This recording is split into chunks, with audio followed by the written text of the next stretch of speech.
Good evening, everybody, and welcome back to Describe Your Kill. Hello. Good evening. It's Wednesday night. We're feeling... It's not. It's Thursday. He's off to a bad start. Fucking Good. It's been a long week. It'll be Wednesday for the listeners. So. Wednesday for the listeners, yes. Welcome back, everybody, to another episode. Hopefully a slightly less stressful episode than the ones we've had of late. Chris, how was your holiday? I believe you've been away. Where have you been? I have been to Lanzarote, the classic. Lanzarote. It's very hot. Lots of all-inclusive drinks, food, pool. Did you sun. have to do the sunbed, Yes. getting up early and go and put the towels down? It wasn't so bad, but yeah, I did do it every 8 o'clock every morning. A little stroll down to the pool. Fighting off the Germans? No, there wasn't many Germans, actually. There weren't many Germans. No.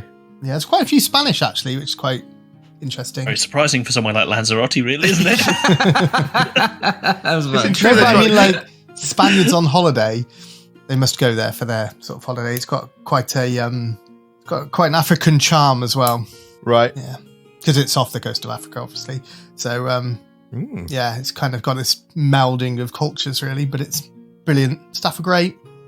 Lots of drinks. Very relaxed, though. Talking of relaxing, Matty, you're looking rather relaxed today. Any reason for that?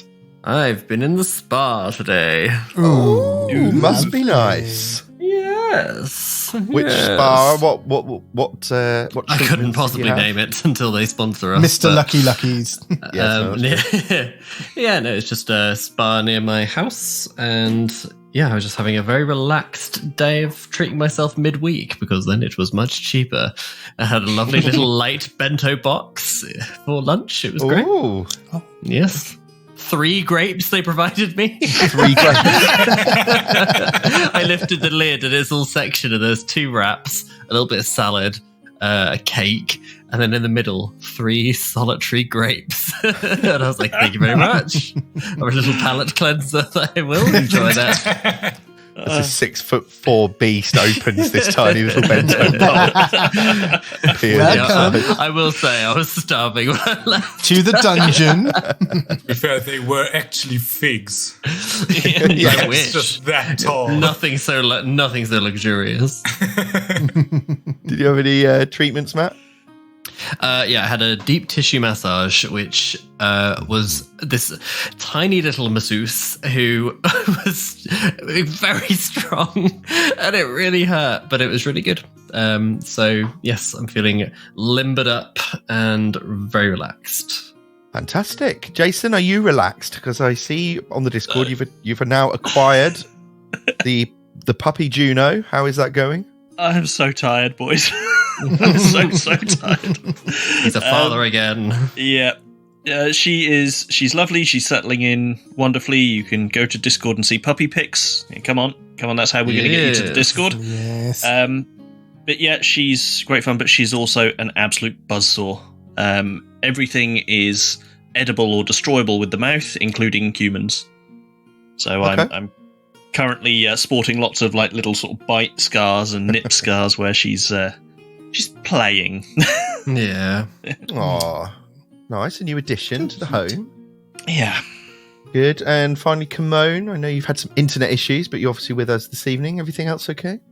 Yes, that shit has been consuming my whole week, but I'm here now, and I'm happy to be able to put all of that shit away for a couple hours. I don't know how long we've been playing Kimone. About a year, maybe? Year and a half? Yeah, something like that. I've never heard you sound so worried as when you left a voice message saying that you might not have internet for a few days. And I don't know whether it was because of the recording or just general life for you. I think I don't think I've ever cancelled on a session before. No, you haven't. So yeah, so I was kind of worried because I don't know, it's feels bad, man. Everyone puts time away for that, and then being the reason none of us can play is kind of, it's scary. Okay, you're here. It's okay. And that's How are you, Craig? You're sporting you, a very Craig? Yes. dapper haircut, I see. It's not a haircut, it's just wet and slightly lank. I've had a very busy week. Lank. But no, everything's good. Looking forward to talking about the level up. And, gentlemen, should we play some Pathfinder? Let's do it. Yes! Let's go! I think first of all we need to talk about the level up. Yes. Level 14. Oh my god! Oh, are we not going in for the McCrady then? Well, We are fucking not. We're waiting until we're level 17 so we can curb stomp those mouths. We'll be back to the Stormwall Stairs at the end of this campaign. Yeah. It's the emerald weapon of the campaign. Kimone, you sounded excited about level 14. Why don't we start with a level 14 Wilhelm Krongard? Even levels are always fun for a marshal, friends. So I get a class feat. Yay. And this one is so incredibly cool. It's a new feat that they added in the remaster. Craig's Nice. banning it preemptively. Yeah. And Makes it's, my eye, I it's- can feel it's my level eyebrows 10. twitching. It's a level 10 feat, but like I said, it's added in the remaster, so I didn't get a chance to pick it up. Okay. Yeah, so it's called Disarming Twist. It's one action, and it has the press trait, which means that you can only use this action if you already have a multiple attack penalty. Mm-hmm. So You it would have to another be- one of these press ones, don't you? I think. Yeah, I do. It's a conditional one. It's the quick reversal where I can attack 2 flanking opponents. Okay, cool. Yeah, and I think it's only on fighter feats, but I'm not entirely sure on that. But so I would basically have to have attacked already to be able to use this. Okay. But if I have, and if I use this, it's one action that requires me to be trained in athletics, which is just fine, which I am. Yep. It requires me to be wielding a single one-handed melee weapon and hold nothing else in my hands. Which, Standard. look, this is what Wilhelm does. So yeah, it's basically just a regular strike. But in addition to all the regular strike effects, it also has the success and critical success effects of the disarm action. Ooh, I hate Which- it already. Which in the remaster, I don't know if we talked about this in our little remaster chat, it did get buffed quite a lot. Mm-hmm. So whereas before, if you succeeded at a disarm check, the enemy would get a -2 to hit until the start of their next turn, That's right. which just doesn't make sense. Or on a critical success, of course, you would do what the action says and disarm them. Yes. Now, if you succeed at a disarm check, they have a -2 to hit for their next attack before the end of their next turn, or until they use an action to re-grip their weapon. So what this feat effectively does is it allows me to give my opponents a -2 to hit against me if I hit them with my second attack in a turn. And if I happen to crit them, I disarm them completely. And from there, it could go any way. Nice. Very nice. That is a very cool feat. And of course, also a skill feat, which is Swift Sneak, which now that I'm a master in stealth, I can pick. This allows me to move at my full speed while using the sneak action instead of half speed. Very Would have helpful. been useful. Hopefully. You sneaky little bastard.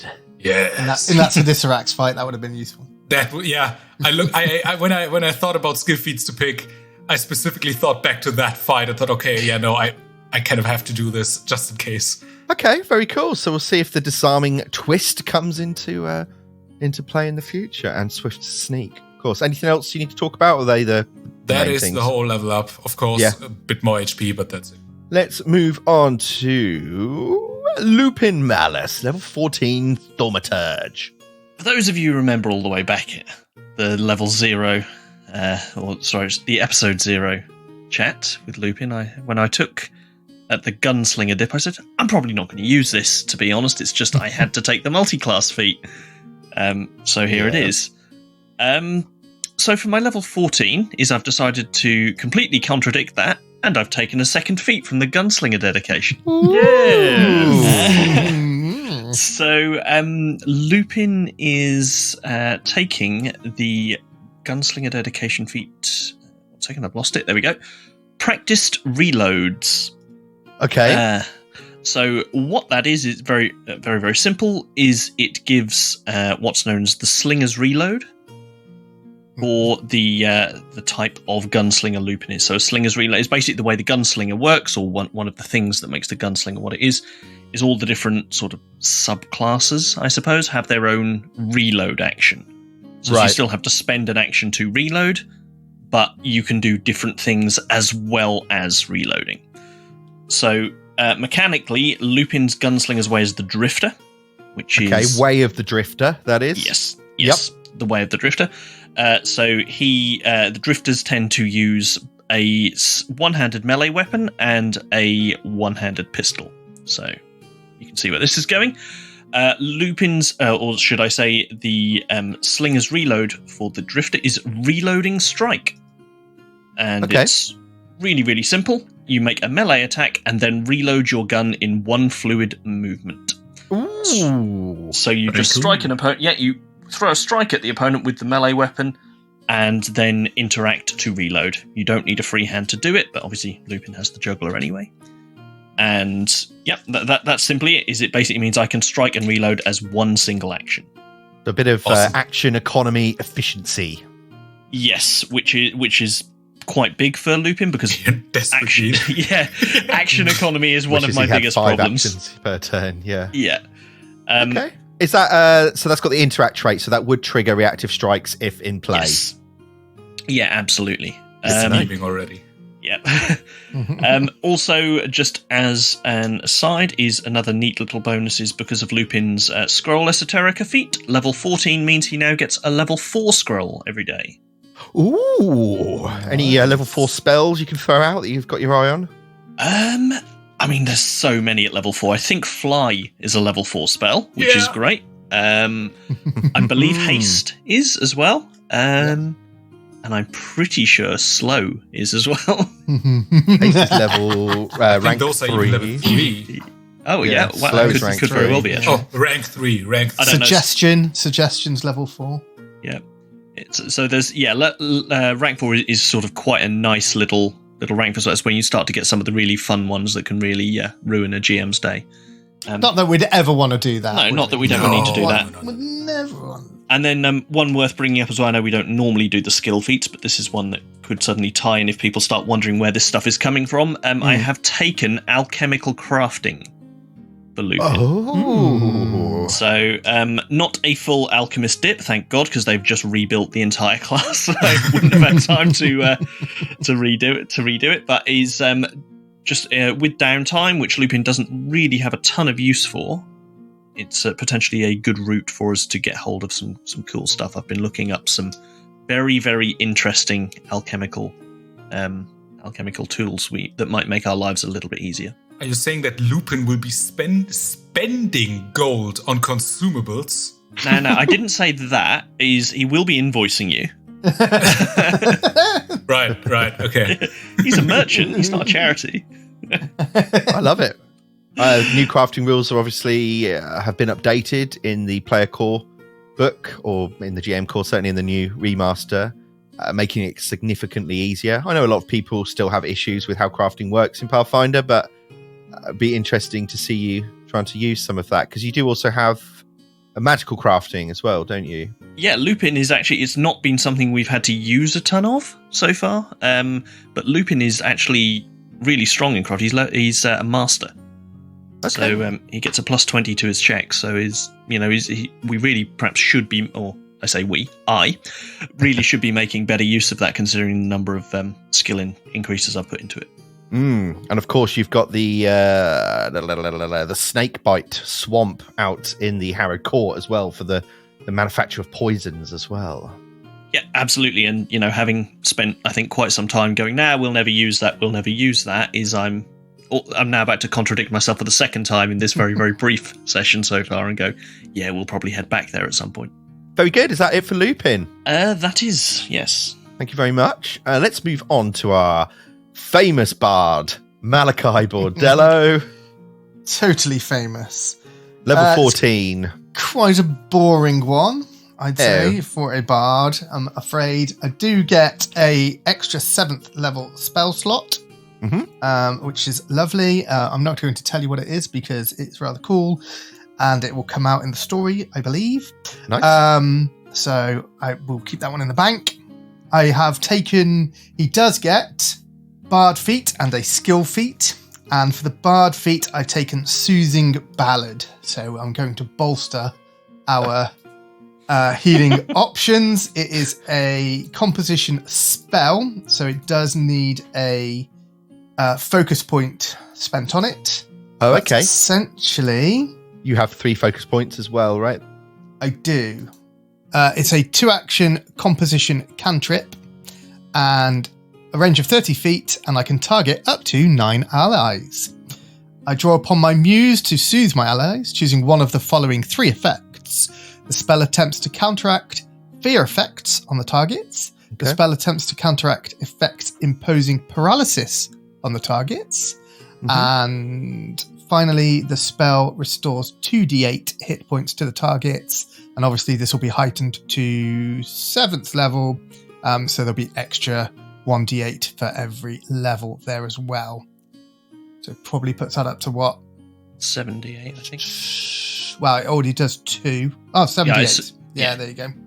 So you can do a and mass. It's almost a mass heal. Yeah, with a focus point. within 30 feet. Yeah. Yes. Oh, it's not even an emanation. Targets you and up to 9 allies. Okay. Yeah, within 30 feet. Yeah. And I've taken Shameless Request as my feat. Okay. I can downplay the consequences of or outrageousness of my requests using sheer brushness and charm. Oh, thank When I you. request something, you can reduce any DC increases for making an outrageous request by 2. Does this apply to Malachi or Chris? And if I roll a critical failure of my request, I get a failure instead. Well, this means I can never cause my target to reduce their attitude towards me. By making a request, they eventually tire of my requests, even though they still have a positive attitude towards me. I don't think the request action is something we've used. No, I think this was actually, weirdly, this was one I think Lupin did have initially as a skill feat, and I retrained out of it because I've still got it. Okay, I know I certainly thought about training out of it because it was just, we haven't really, as you say, You've got a really shameless used request as well. Yeah. Nice. Okay. So just we for the realise- listeners, the Shameless request, party. Yeah. the request action is a diplomacy skill action. So you can make a request of a creature that's friendly or helpful to you. So you must couch the request in terms that the target would accept. So a diplomacy check, I'm guessing. And then if they succeed, the target will agree to your request, but they might demand added provisions or alterations to the request. So shameless request is basically boosting the ability to make those requests. Is that right? Yeah. Reducing the DC by 2. And as you know, I'm pretty shameless, so Definitely let's do. go with it. Okay. And that is Soothing all. ballad. So the power of Celine Dion will be channeled through. It does give you an excuse to think of some new songs and some. I was thinking more Gojira, is it? Is it Gojira from the Don't know. Olympics? Don't know that. Metal band that was on the... Oh, right. Yeah. Okay. yeah, Very soothing. All right. soothing.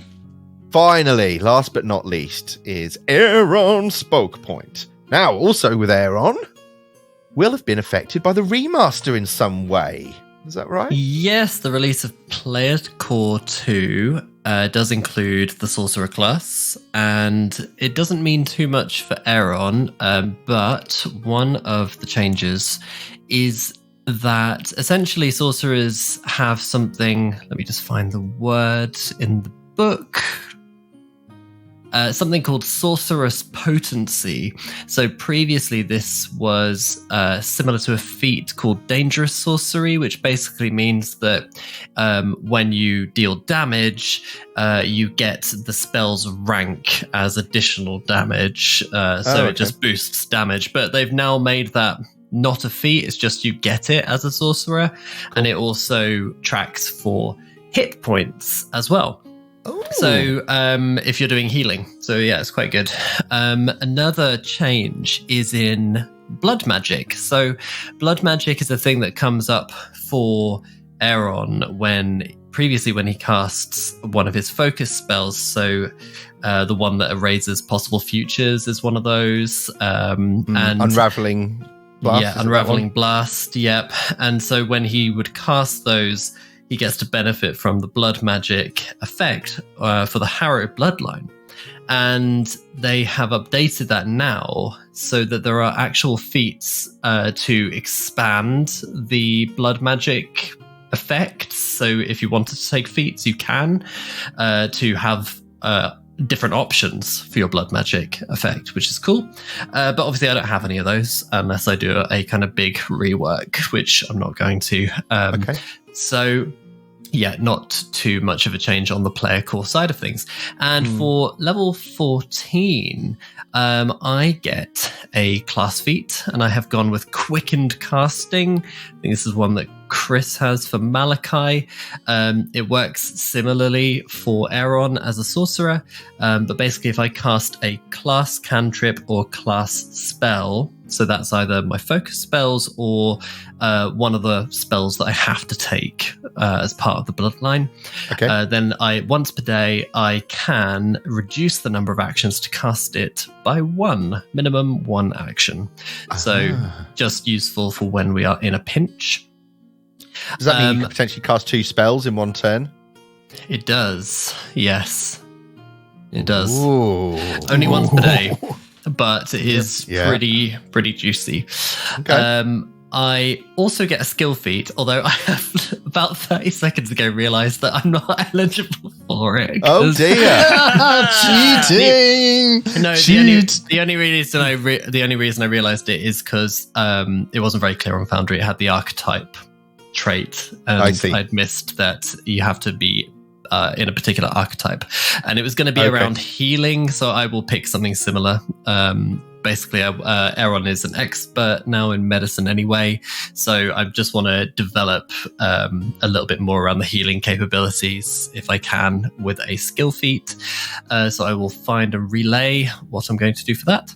And I also get an additional spell as if I didn't have enough at 7th rank.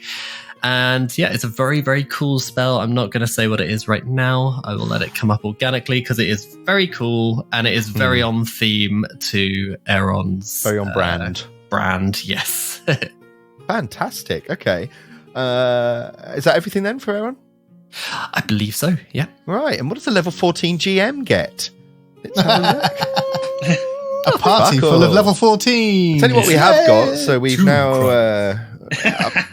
we obviously use Foundry, so just a huge shout out to the Foundry team for getting, God knows how, but all of the data of Player Core 2 is pretty much in the system and automation. They do an amazing job. If you're not using Foundry, go and use Foundry. A lot of cool automation stuff. I'm not going to dig into it, but as a GM, it's very helpful. One thing I've noticed on your sheet, Aaron, is that they have started to automate the intelligence and the languages bits and pieces. So it does look like you've got 2 unallocated languages on your character sheet. So if that's correct, Aaron needs to learn some languages. Learn some languages. I will be asking what they are before you next meet a creature that speaks something. Yes. Very obscure. Yeah. What's the spider language? Aklo. Aklo. All right. Level 14. And of course, at the end of last week's session, an entire 2-hour session, nearly an hour and a half when edited, to meet and quite readily defeat Lord Druston.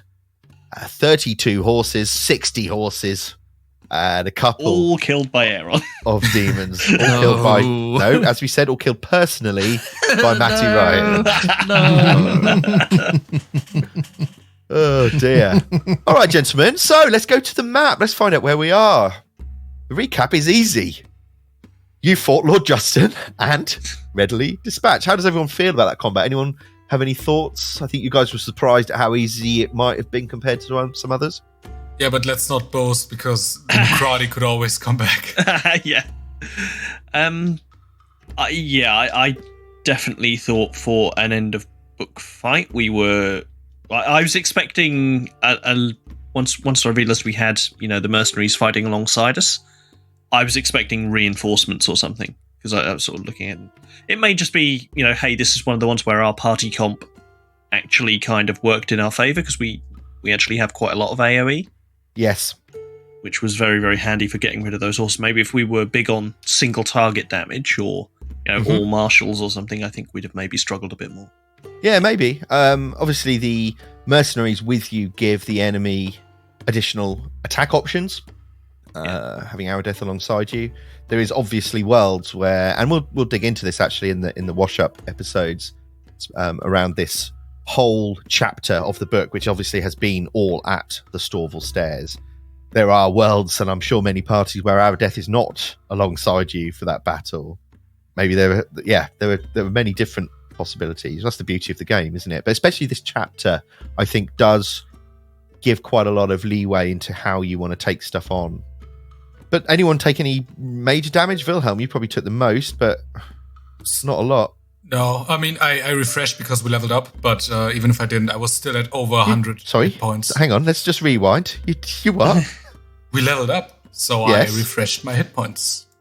What? Is that not correct? That's not the rule. Oh my god. How cheat. Is that not correct? Wait, what? We got him on one. He's cheated before. I don't know. I genuinely don't know, actually. No, I don't think you do get your hit points back. Okay. It doesn't in Pokemon when you level up. Yeah, okay. This isn't Pokemon. We're not in Kansas now, Toto. I was still at over 100, so I wasn't really close.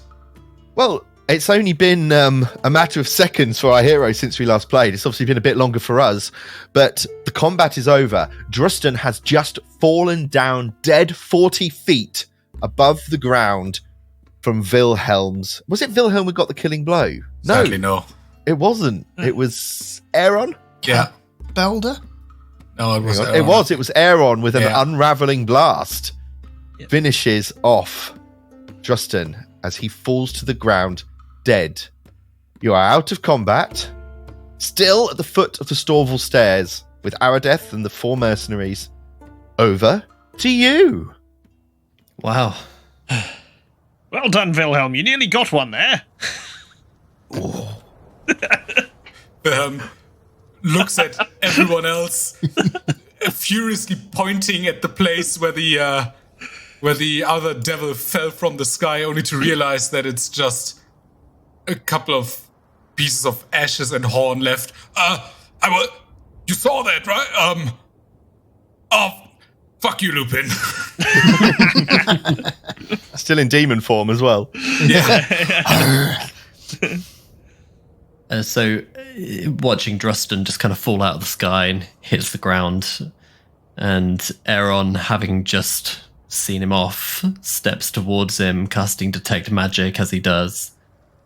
Be careful there, Aaron. Aradeth steps up to be alongside you. Are you sure he's dead? I'm pretty sure. Does he look dead? He looks very dead. Yeah. Yes, shouts down from 40 feet up in the air. He did just fall. His height. I'm an expert in medicine, and I'd have to say that this man is indeed. Yes, he's dead. He's very dead. So, Aaron, you do step forwards and detect magic, and you do detect a lot of magic coming from the body of Drustan. I start to search the body.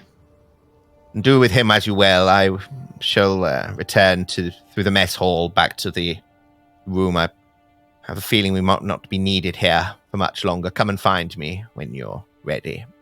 We will. Walks off. Okie dokie. And thank you as well for your support. You fought well. You all did well. Velber, even you got a hit, so well done. Blades, we have much to discuss. I suggest you get some rest, maybe clean your armor. I believe we're out of battle for now, but the Band of Blades, us, have a lot to consider. See you in a bit. And as they walk up the stairs, what the rest of the party didn't see was that Malachi had moved all the way up to where the Habsy is laying dead and is just punching its head, something like from The Boys, with tears in his eyes. Malachi, what are you doing? Fucking you killed my fucking mother, you son of a fucking... Peace, Malachi. Peace. It's dead. It is dead. Aaron took its soul from its body. This is the creature that killed your mother? Yeah, I think so, yeah. I mean, we didn't see it, but it had the same laugh. It haunts me to this day. Yes. Bastard! You will find no solace from beating up a corpse, but I understand your rage. Perhaps the death of this creature will bring you some peace. Perhaps not. See you in a bit.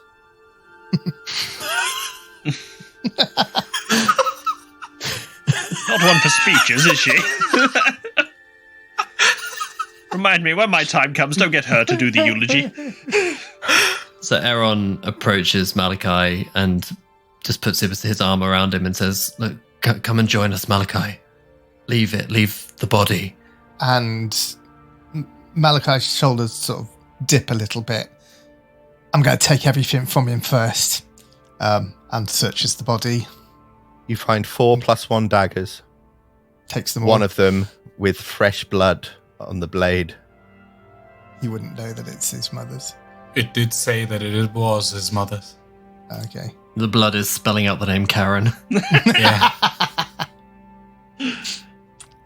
Okay, so Thank you. the body of Lupin. The body of Lupin. The no. body of Lupin is still in the Sorry, sky. Jason. Jesus Christ, that was a... No, in fairness, based on the sort of recent chatter in the Discord, Lupin should actually be dead. We've come full circle. Retrospective, yes. I've decided to retrospectively Lupin kill kills you all. all. Yeah. No reactions were This is dead. the ghost. That's fine. of Let me introduce you to Malachi. my new character, the Shuni Bard. Hey, you know I love a Snooping. Sheen. Well played. Yes, good. Just to nip that in the bud, the Paladin is a powerful level 20 artifact. It saved you. It worked. Appreciate not rules as written 100%. And we now know for future.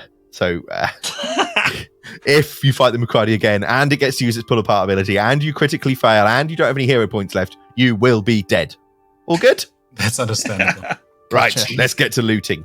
Drustin has a +2 greater striking wounding bastard sword. You bastard. You Is a bastard. +1 striking composite longbow. He has a moderate sturdy shield worth 1,000 gold. Ooh.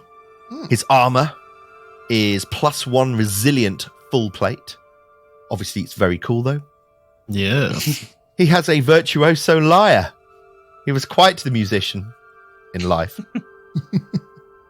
He has 20 arrows and he has 2 potions of flying standard. Aaron, as you're going through his possessions, you also find 2 cards from the Deck of Destiny. Yes. Yeah, that Deck of Destiny. 2 more. 2 more, baby. And they are you ready? Yes. They are the Mountain Man. Ooh. Ooh. Ooh. Mighty and majestic. I've got the artwork here. Archman wearing a red plaid shirt. Yeah. So it's That is just Blinkeru.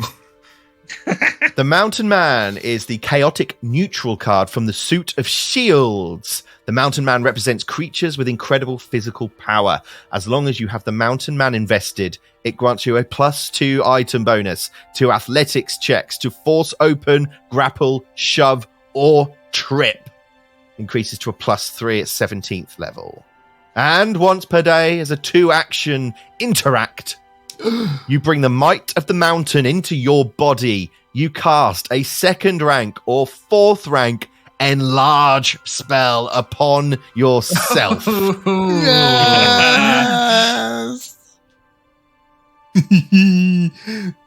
Give that Ooh, bot to one Malachi. Big Wilhelm. That's very cool. I've got too many cards, I've been told. There is one that I think we need to move around, but we'll come on about that. Yes, because remember, you can have as many of these cards as you like, but you can only have 5 invested at any one time. Does that also count against the magical invested items? The 5 cards count as a single invested item towards your 10 standard 10. So you can have 5 cards and then 5 something else. Okay, the second card you find, Aaron, as you reach down into Druston's little book.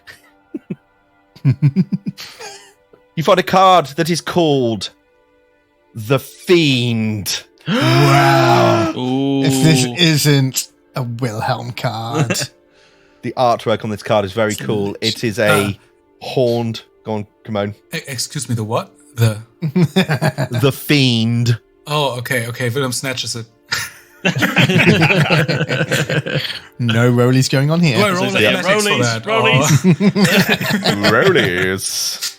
The Fiend artwork, very cool. I will try and share these on Discord. Paizo have handily loosened up some of their community policies.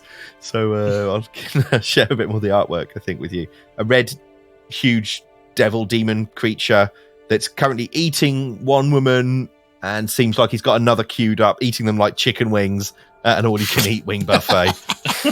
Okay, let's talk about the Fiend, though. So the Fiend is the lawful evil card from the suit of hammers. The Fiend represents the inevitability of great calamities and pervasive dangers. As long as you have the Fiend invested, when you repeat a non-strike action you previously took in the same round, you gain a +2 item bonus to checks to perform that action. Kimon, can you think of any uses for that? Not really. Is it Great. non-attack or non-strike? Non-strike. Oh yeah, there's a couple uses. Yes. Grapple, disarm, Exactly. anything like that, yeah. And once per day as a 2-action interact, you wave the card to create a vision of destruction around you. You cast Phantasmal Calamity in a 20-foot emanation. And the rank of the spell is 1/2 your level rounded down, and the save DC is your class DC. So unlike a lot of items in Pathfinder, this item will get better as you get better. Nice. Phantasmal Calamity is a very cool spell. The first line of it is a vision of apocalyptic destruction fills the mind of each creature in the area. I think that's all we need to know about that. It's got a 500-foot range as well. It's a 20-foot emanation on this one, though. Yeah, but you can cast... Oh, sorry, emanations from Wilhelm, isn't it? Yeah. It's from the person who wields the card rather than the range. Yes, so it's from you, but you don't take the effects yourself. Of course, your party would, but you do not. So there we go. 2 Very cool. additional cards from the deck of Destiny. One from the Giant Dwarf, 2 from Druston, and Aradeth said that she's gonna give us hers as well. The Rakshasa. And we know Ndede's got one as well. Mm-hmm. I'm just trying to think, because there should be one more somewhere, right? Because all 4 of the gates, Aradeth has one, Ndede has one, and then the Giant Dwarf had one. Yeah, Shaldar Fallsfar gave you. Yeah, that's right. Yeah, from the Shaldar Fallsfar. Yep. Oh, yeah, right. Sorry. The reason why I forgot about that one was because we left the whole thing when we left it. Yeah. Sorry. That's okay. So well remembered though. And she had the locksmith, which I think that was it. Lupin had. That's what. No, I think Wilhelm's got. Yeah. Okay, my bad. There you go. Okay. So in total 6 cards on this chapter. Very nice. I mean, there are fucking loads of them. They've got to whip through in the book somehow. Yeah. So as soon as Aaron pulls out the cards, Wilhelm standing opposite Aaron, not even seeing the face of these cards yet, he, before even being able to perceive what he's doing, snatches one of the cards from Aaron's hands, and as he turns it around, he sees that it's the Fiend, and he sort of blinks and looks at it for a second. Do you mind if I take this? Be my guest. And he looks at it for a little bit longer and then puts it away very, carefully. All right, so Wilhelm takes the Fiend. What about? Does anyone feel strongly about the Mountain Man? Or I think that, one of you guys should have it. I don't think it's really an Aeron card. I mean, I have 5 already. Yeah, I'm me just as well. looking. I've only got 2.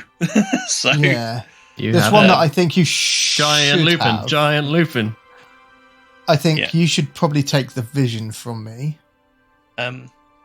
But okay, let's sort it. I will take it for now. Just to take it my main reason for not being all that excited is because I don't see where I'm going to have the action economy to make any use of that.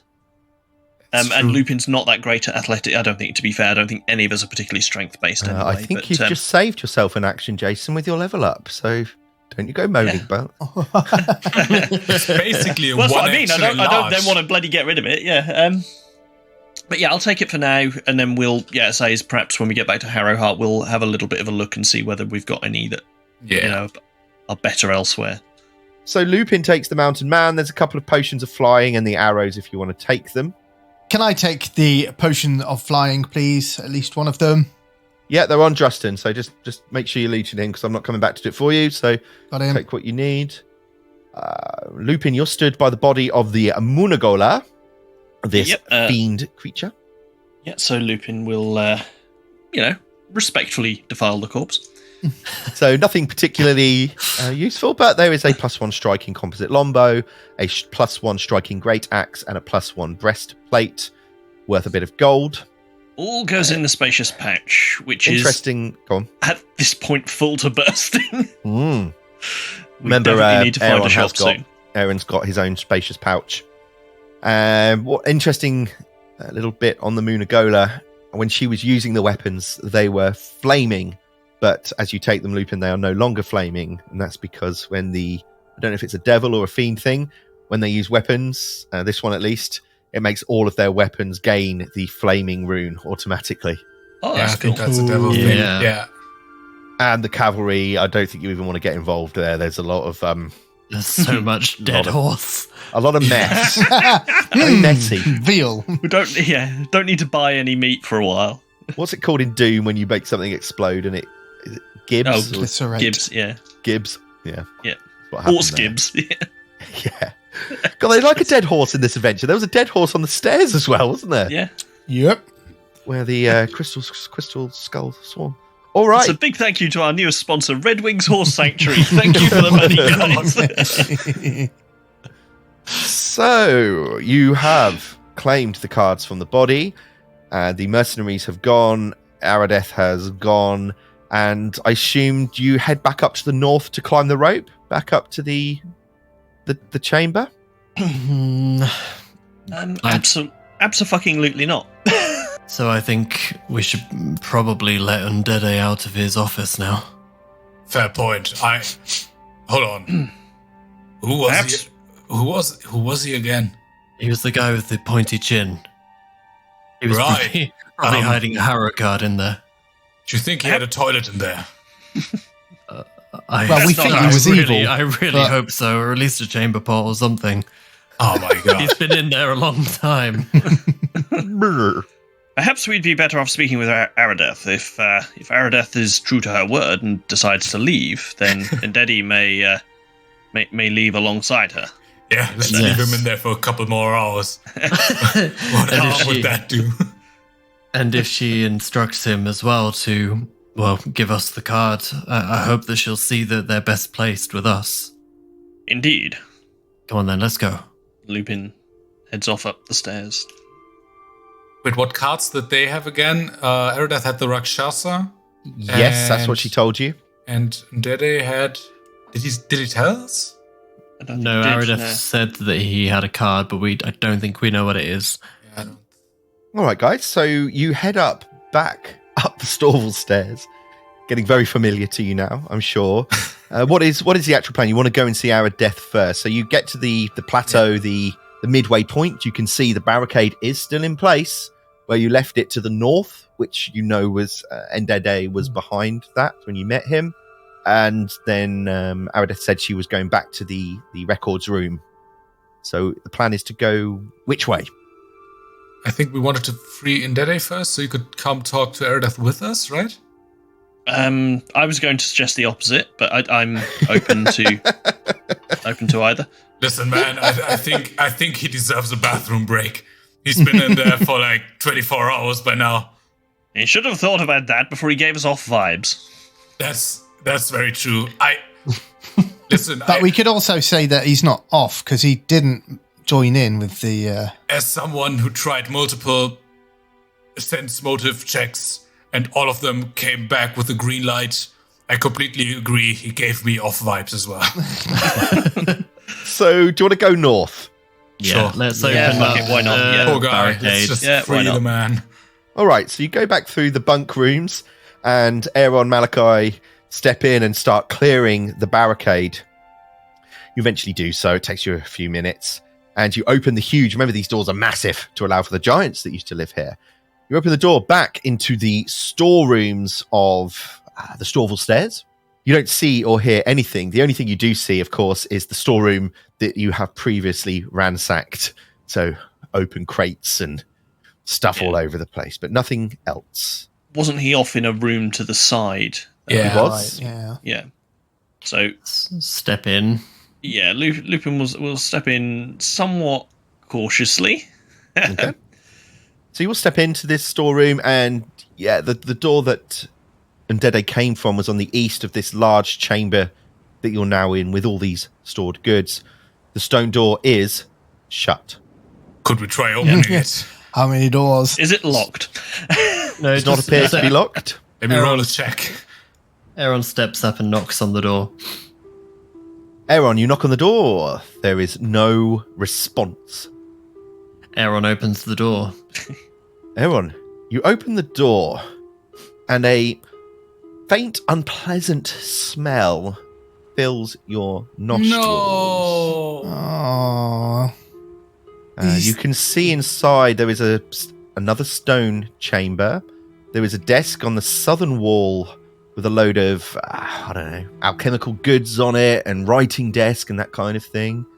You step into the room, and the room appears to be empty, although in the northern part of this chamber, it's about 25 feet by 50 feet, something like that, maybe 40 feet, is a sprawled heap of blankets. Looks more like a nest than a bed. But yeah, there's this really unpleasant smell in the air, but there is no sign of Ndede. Is the smell coming from the blankets? From that direction of the room? Yes, it does seem so, Aaron. See, Aaron, that's why I said you shouldn't get a hamster. Exactly a situation like this. Weird. Right? I thought we were going in a Richard Gere direction there for a second. So did I. Aaron casts Detect Magic. Aaron, you do detect magic coming from both the north and the south of this room.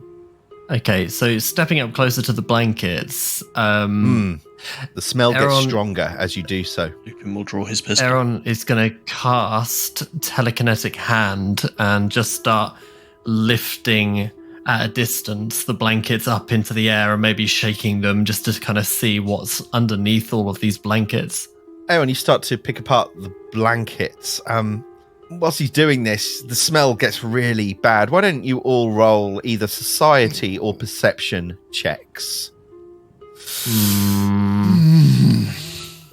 Okay. It's supposed to be a chill one, this. Malachi is not interested whatsoever. 2. Oh, I rolled natural 1 as well. Natural 1 for Malachi for a 20. 35 for Lupin. Okay. Oh, natural 20 for Wilhelm. That's Wilhelm. Oh, Wilhelm. Good boy. I like it. He's a good boy. Good boy. That's making his demonic tail, which he doesn't have. That pause did a lot of work there, Lupin. I'm so tired. Yes. Wilhelm, so as Aaron is picking through these sheets, I'll just move you up a bit closer to him. You roll a natural 20, and this smell is very familiar to you, and you couldn't quite place it. You see that this is like rotting, stinking blankets. And not only do you think, hang on, this is not a smell that belongs to a human. This is a smell that belongs to some other kind of creature, a creature with some kind of natural defense, something like that. But you, with a natural 20, it's the cat dog bed.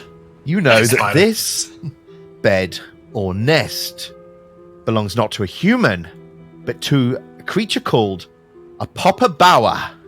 Ooh, is that the cat dog? So Popper Bowers are cruel shape changers. They feed on negative emotions, particularly fear, despair, and anguish.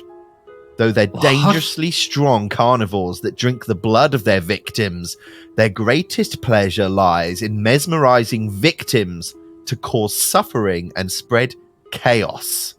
I fucking told you guys! I fucking told you! You've got nothing yet. A Popper Bower moves about in populated areas in disguise, seeking new victims and revisiting victims to bask in their suffering, spreading gossip and incriminating innocents for its crimes while still relishing its own loathsome infamy. As you pull apart the blankets, Aaron, you find deep within there and see another card from the deck of destiny. What's going on? This card is called The Liar. Yes. Okay. The Liar depicts... Knew the vibes were off. I believe they're called a lamia or lamia. So it depicts, they have the torso of a human, but the lower torso of a snake creature. The Liar is the chaotic evil card from the suit of crowns. It represents obsession or treacherous love. And as long as you have the Liar invested, it grants you a +2 item bonus to deception checks to lie. Increases to +3 at 17th level. And once per day, though, for 2 actions, interact action, you touch a weapon and instill faithlessness within it. The weapon gains the backbiting curse. What? Wow. The curse lasts until you use this activation again. If you're at least 17th level, not too far away, you can instead use this activation on a weapon within 30 feet. If the weapon is carried by a creature, it can try and resist the effect with a successful will save against your class DC. Has anyone got the backbiting curse up? I have, yes. It's a rare curse, yeah. A weapon with the backbiting curse warps space in response to catastrophic mishaps. Whenever you critically fail at a strike with this weapon, the weapon curls around, or its projectile swerves through the air to strike you in the back as though you hit yourself, automatically dealing maximum damage to you. Wow. That's very cool. That a curse. Is nuts. Is that once a day? Yes, it is.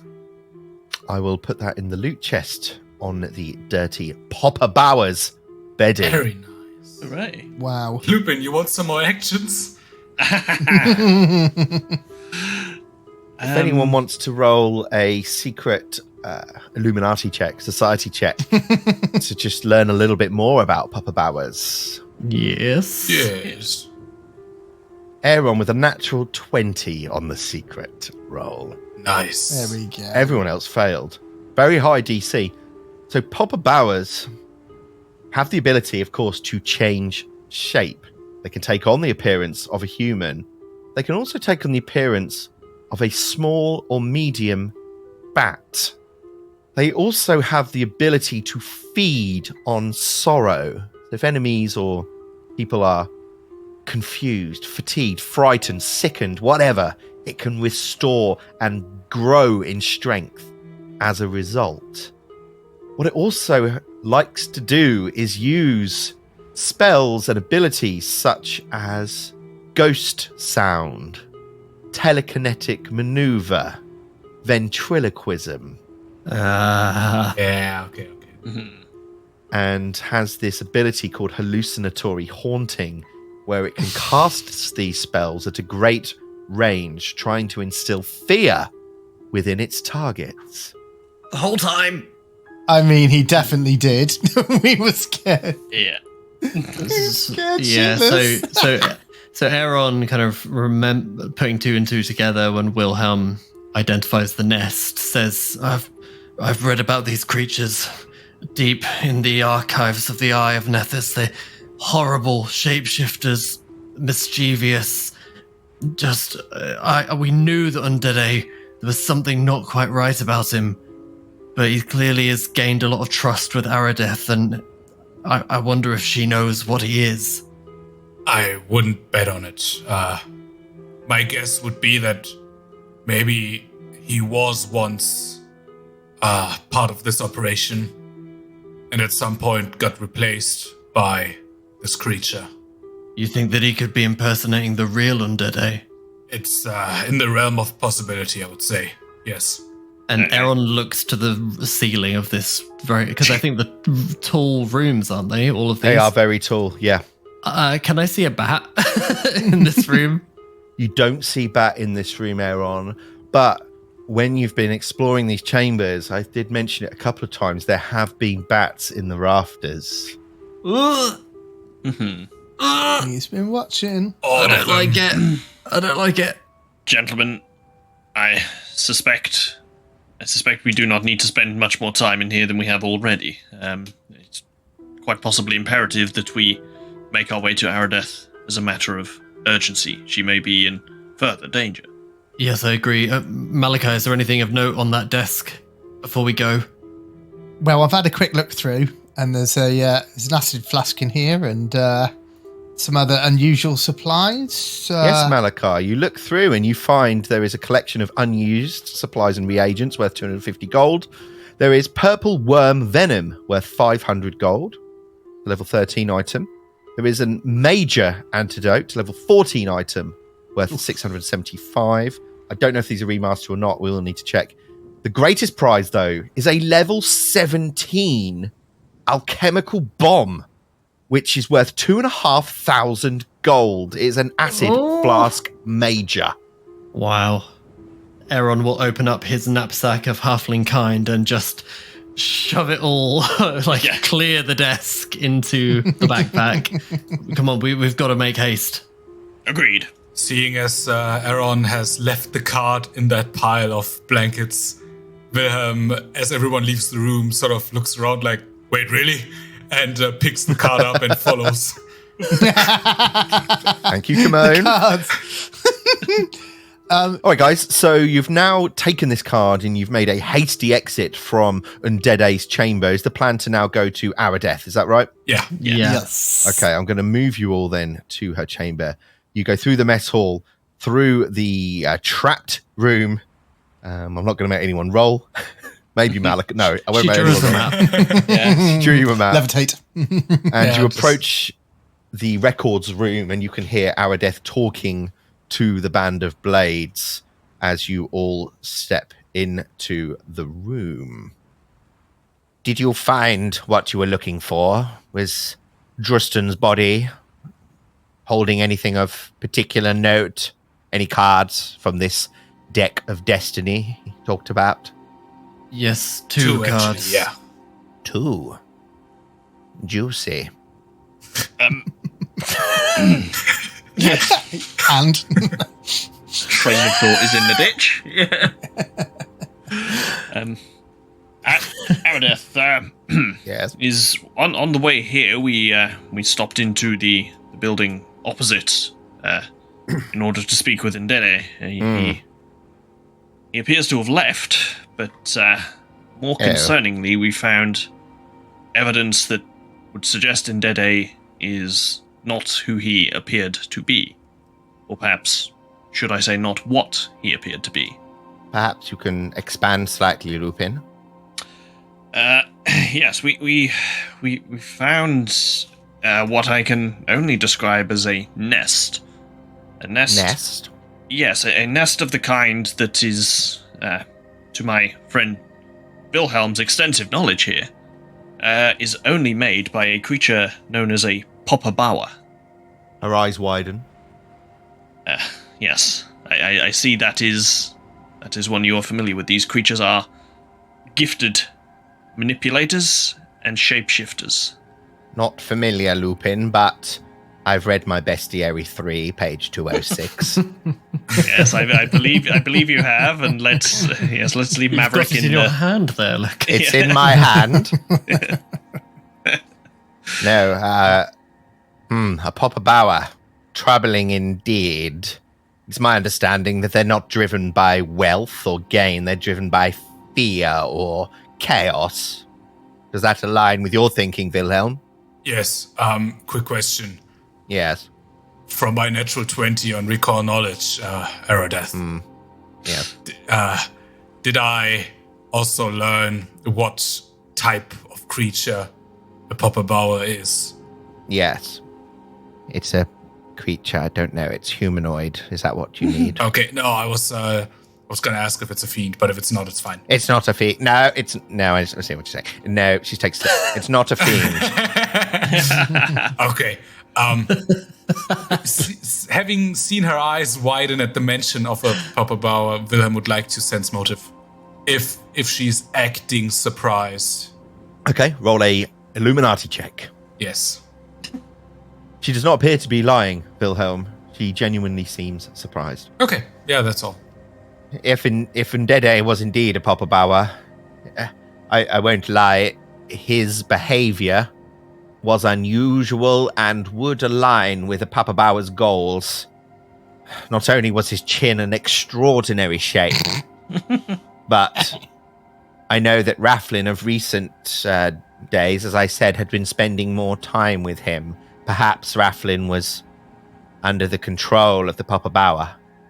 I did suggest that. Did you? Did you? Yes. I did check the tape from 2 episodes ago. And you said you trusted Ndede implicitly, so it just goes to show how well he fooled you. Indeed. The real question is, of course, if he can change his shape, why would he choose to have a chin like that? Why would he not? It is mighty and majestic, after all. Alamdar would be impressed, but no. That's not kink shame. Perhaps he'd never encountered humans and he saw them in a child's book where the babies of the popperbowers, the popperbabbies, hang out, and they all... Is this going somewhere, Aerodeath? It has been a long residency at the Storval Stairs. Anyway, okay, well, look. Did it seem that Ndede was there? Did you find his card? We did, yes. And Wilhelm pulls out the lyre. The lyre. Actually quite fitting, isn't it? It is. I don't know why these cards appeared in our possession. Some might say it is fate, some might say it is destiny, but of course since Aradin's death, such things are supposedly no longer in play. I promised you a card in return. Who will be taking it? And she draws the Rakshasa from her pocket.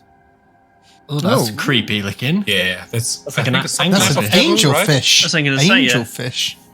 Anglefish. Lanternfish or an... Lanternfish, yeah. I think Anglerfish. like Anglerfish. a cross Anglerfish. of devil and beast or something like that. Well, yes, you've got almost a humanoid body up to the head, Yeah. holding Wait, what is he drinking? He is drinking a cracked cup of tea. Tea. Stood next to a stone, or leaning on a stone female human statue, who is in turn holding a jug that is pouring water. But the head of this creature is, an anglerfish. Anglerfish, I think, is correct, or certainly a lanternfish. Yeah. Interesting. Does anyone actually know, as players, Rakshasa? Are you familiar with that term? Yeah. No. Like I said, it's I think a devil with at least a fiend. I think it's a devil. They're like Skinwalkers, aren't they? Which is like, I think it has bestial features, of course, but they can vary wildly. I fought against one in first edition where it was a sort of cross between a tiger and a devil. Okay, yeah. So in real world stuff, Rakshasa comes from the Hindu and Buddhist mythologies. So these demigod demon creatures that, yes, quite often take the form of human and animal or some other kind of jinn or devil. Anyway, the Rakshasa, shall I tell you what it does? Yeah. Yes, please. Yeah. The Rakshasa is the lawful good card from the suit of books. Intelligence. The Rakshasa represents domination of others to support your own schemes. When you invest the Rakshasa, identify... Now this one's good. Pay attention. When you invest the Rakshasa, identify a single willing creature within 30 feet as your pledged follower. If you're at least 15th level, you can have up to 2 pledged followers at once. At 18th level, you can have 3 pledged followers. You gain an item bonus equal to your current number of pledged followers to all coerce attempts. Coerce, not something we've used, I don't think, very often. No. Coerce is an intimidation skill action. Allows you to attempt to bully or threaten or get creatures to do... It's like the intimidation version of make a request, maybe a little bit. Yeah. Make a request. So that's its ability. But as a free action, once per minute, you regain hit points equal to twice your level, and a pledged follower of your choice loses hit points equal to your level. Very nice. Ah, that's pretty good. If this loss kills your pledged follower, you also gain temporary hit points again equal to your level. The pledged follower is temporarily immune to this activation for 24 hours, so you can do it once per follower. Now, of course, you could nominate your fellow party members to be your pledged followers. You could also nominate NPCs, if indeed you meet any along the way. They would have to agree, though. Yeah, they have to. They have to be willing, yeah. But remember that the card's passive ability allows you to coerce. Oh, God. That's a very different now use than I first thought of. I'm very consciously aware of the implications this card could have. And you say that's a lawful good card? It is lawful good because you would use it for good if indeed within your soul, Jason, you are lawful good, which I'm not suggesting you are. None of us are. There's no such thing as alignment anymore. Is lawful good. That's the same way that any card is lawful good. Who will be taking the Rakshasa? I can put it in my book for a bit, but I haven't got any more room. Your sodding book. I'm telling you right now, I'm not pledging myself to Malachi.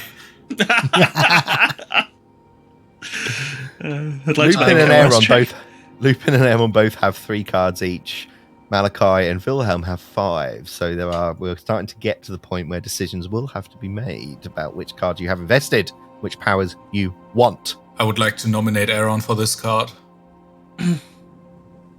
Aaron, will you take it? I'm happy to if no one objects. I can see some Surely it's thematic your use looping here. card. Surely it's a looping card.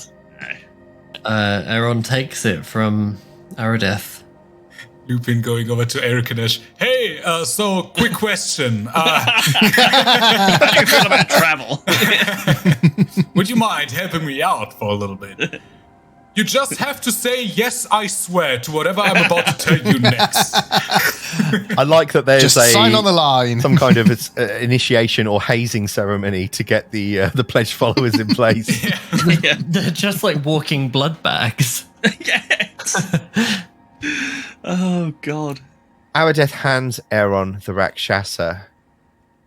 I'm fully aware of our discussion, Aaron, and also my pledge to you that the Band of Blades shall vacate the Storval Stairs. I was just speaking with Timost and Carbelda.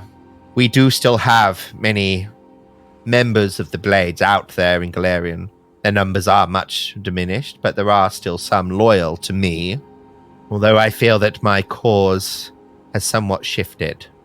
I'm willing to leave the Storval Stairs. I do not have a plan.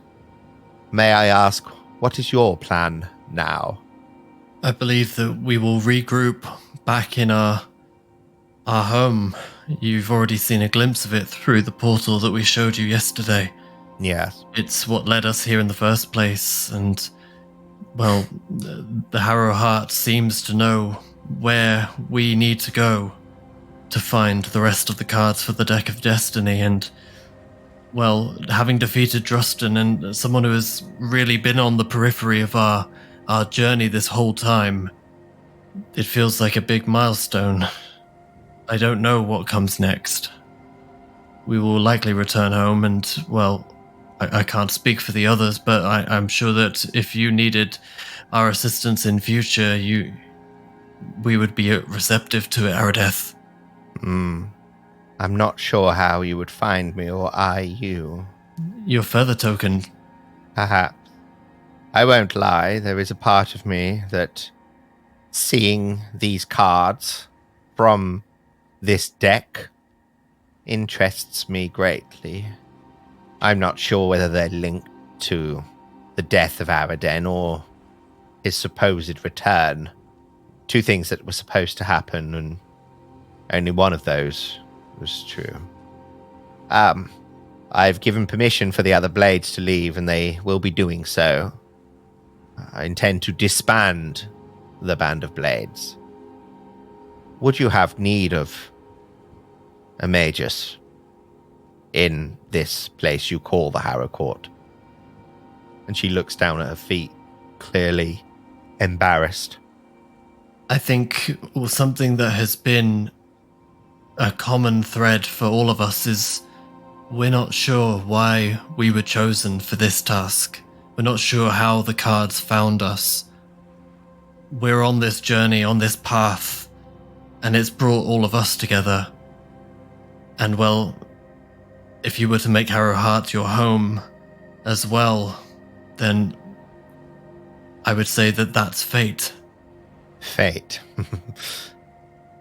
What say the rest of you? I share your distaste for the concepts of fate and destiny. However, I've never been one to turn down an ally, much less one who I fought alongside. I have one condition.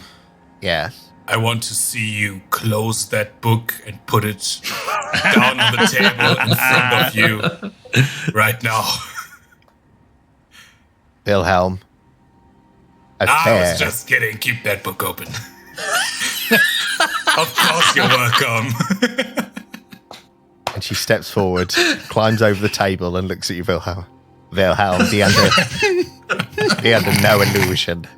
If someone offers me a challenge, I will take that challenge. And from her robes, she releases a flashbang and temporarily disappears and reappears. I've seen your challenge and I accept it. I am back to my non-battle form self.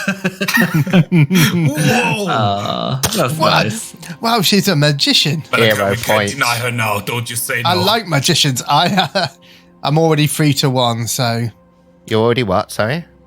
I'm already. That's 3 yeses. I'm not going to be the Simon Cowell in this. Who's Are you that? saying join. I've got the golden buzzer? I'm giving you the golden buzzer. Very good. Do you, so she climbs back over the desk in her normal form. Lupin. Got a faceful there. Aaron. Enough. Lupin. Yes. Do you, Aaron said you don't know why you collect the cards. You are on, it appears, some kind of journey of which you didn't ask for. It is clear that listening to Drustin, at least when we fought, he was aware of these cards. He was aware of the Deck of Destiny and seemed to know what it was. Did you get that impression from him? Indeed, yes. You accurately say we perhaps do not know I suppose, the big picture as to why we collect these cards, but when men like Drustin seek them out and are willing to go to the lengths he has, it reaffirms certainly my belief that they are better in our hands than theirs. Yes. Are we saying that I can come with you? For being so vehemently against it yesterday, you sure seem to be really wanting to join us. There will be some mandatory equality, diversity, and HR courses. Of course. Right. Yes. I'm sure you'll understand. Groldo is a very willing teacher. Groldo? Oh. Yes, very willing indeed. Yes. Yes. May wish to stay out of the embalming chamber between 8 a.m. and 9 p.m. Okay. She's making notes in her book. I think that's all she needs to know. I think that's all we know. Gentle repose. Right. Blades, to me. And she steps outside the chamber with the four of them, and you hear her say, you've been very loyal. I give you some of my gold to take. Some of your comrades and family did not survive. Sorry. Carbel the Timost. I know that Belinda meant a great deal to both of you as your sister, wife, and cousin. It seems that destiny has a different path for me. Disbanding the Band of Blades is a job that will require some time, so I give you this as a final offering. Go find your brothers in arms. Let them know that we no longer need to seek the path of work involving the killing and the bloodshed. We are better than that. I may check in with you from time to time, but I have a different path now. They all leave. She comes back in. Aradeth looks at you. Shall we do this? Indeed. And Lupin pulls the Paladin card from his pocket and begins to focus on it. Lupin manifests the portal. The familiar sound. We haven't heard it for some time. Of riffling cards fills the air as a portal back to Harrow Heart appears.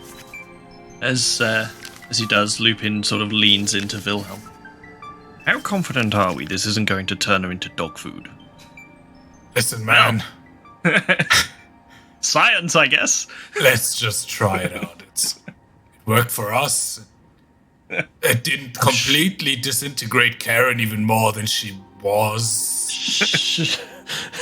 Aradeth pushes through and steps through the portal. Enough of this. I have been waiting for this my entire life. And successfully steps through the portal. Aaron joins her. Yep. Well, here goes. You all step through the portal back into the relative safety of Harrow Heart. And there in the chamber, which is looking far tidier, far cleaner than it was before, several servants busy themselves around the great hall of this place. The doors to the south have been repaired. Oh my, this is not what I expected. Where are we, Lupin?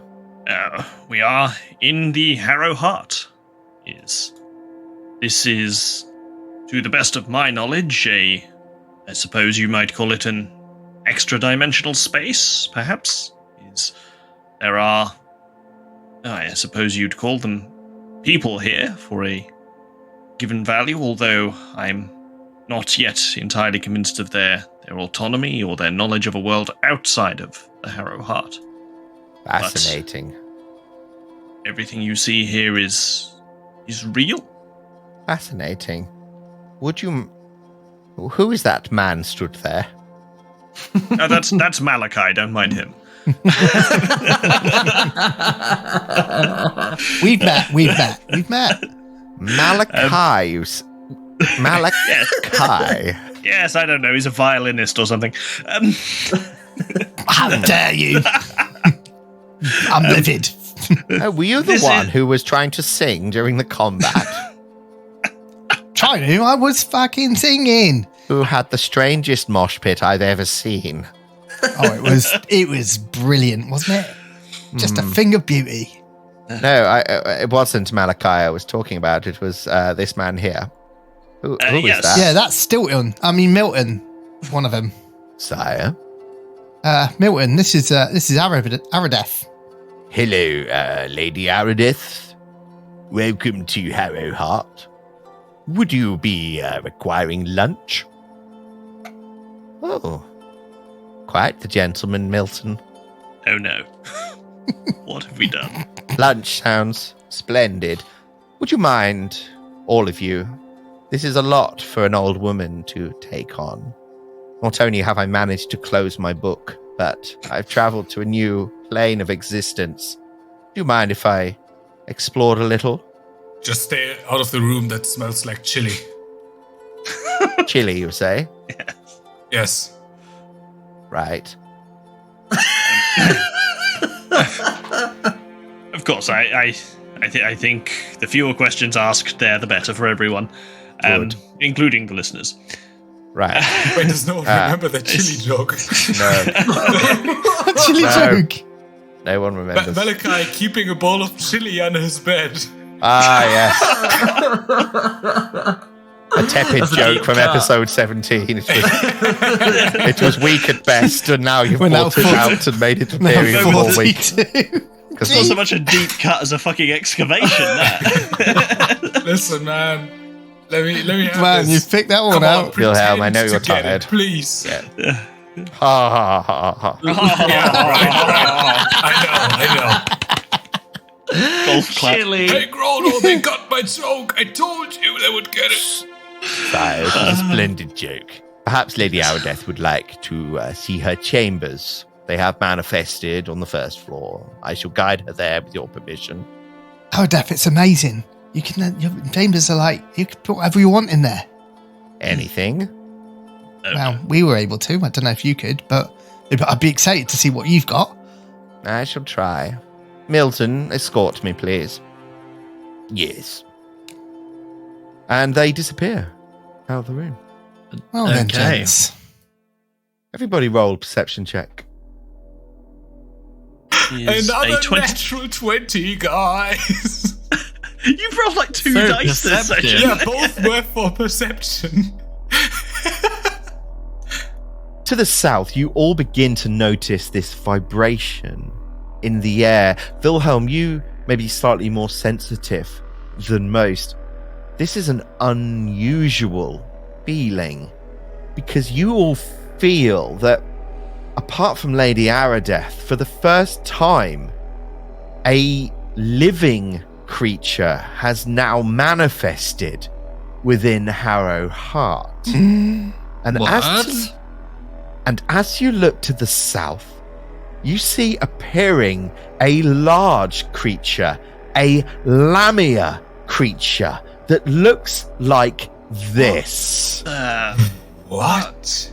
It has the body of a large green serpent, but the torso of a female human.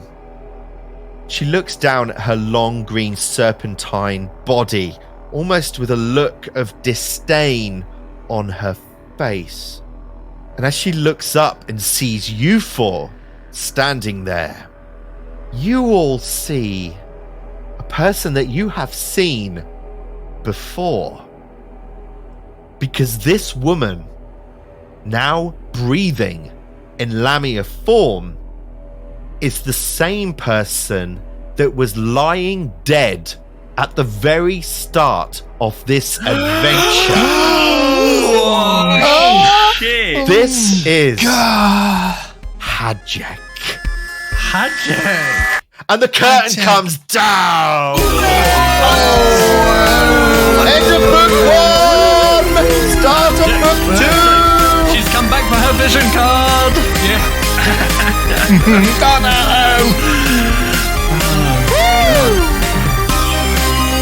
You've been listening to Describe Your Kill, The Death of Destiny. Find out more at describeyourkill.com.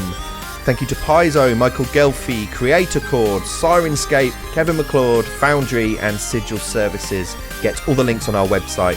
This podcast uses trademarks and/or copyrights owned by Paizo Inc., used under Paizo's community use policy. We are expressly prohibited from charging you to use or access this content. This podcast is not published, endorsed, or specifically approved by Paizo. For more information about Paizo Inc. and Paizo products, visit paizo.com.